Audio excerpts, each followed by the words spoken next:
Dans ce livre qui s'appelle « La valeur du service public », que j'ai écrit avec Julie Gervais et Willy Pelletier, en fait, vous pouvez trouver au moins 3 livres différents pour le prix d'un. Alors, le premier, ça serait un album de famille, ce qui n'est pas forcément ce que publie d'habitude l'éditeur, La Découverte. Un album de famille parce qu'il est illustré, il y a des dessins, il y a des photos, mais surtout parce que ça parle de gens, ça fait des portraits, ça donne des tranches de vie. Ces gens, ça peut être des aides-soignantes, des archivistes, des facteurs, des cantonniers, des usagers des services publics. Comme dans tous les albums de famille, tous et toutes ne sont pas non plus ultra sympathiques. Parce que le deuxième livre dans ce livre, c'est l'histoire d'un crime. On commence par une première partie qui s'appelle « Massacre à la modernisation ».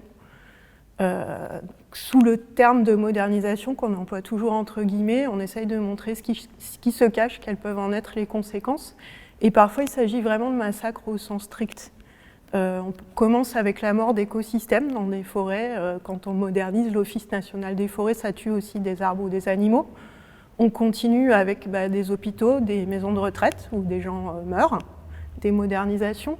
Et puis on évoque aussi des massacres un peu moins littéraux, mais qui restent très difficiles à vivre pour les personnes qui en font l'objet.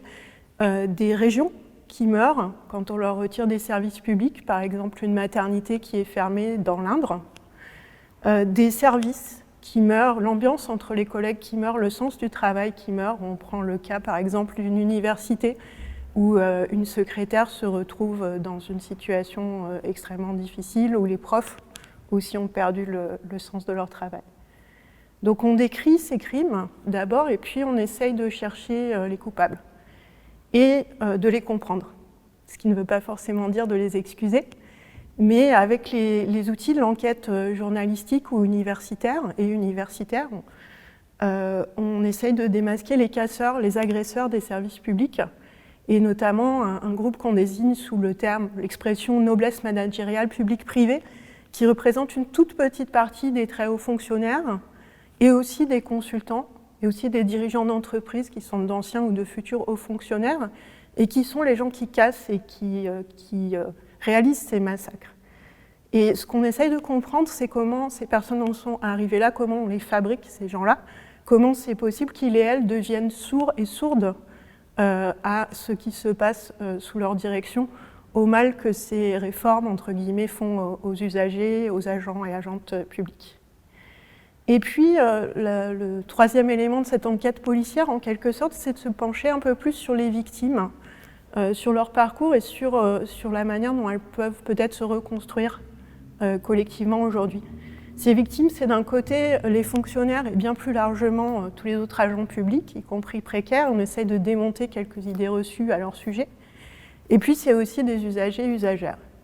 Et on revient en particulier sur la promesse d'égalité qu'ont représenté les services publics, en se cachant pas les yeux sur le fait que cette promesse, elle n'a pas toujours été tenue dans le passé non plus, mais en insistant sur la force qu'elle peut garder aujourd'hui, cette promesse d'égalité. Et puis le troisième livre dans ce livre, c'est un pavé. Alors, au sens strict, il est un peu épais, il faut l'avouer, mais du coup, on espère qu'il peut avoir plusieurs usages. Alors, les pavés, qu'est-ce qu'on peut faire? On peut le jeter à la tête de la noblesse managériale publique-privée, éventuellement.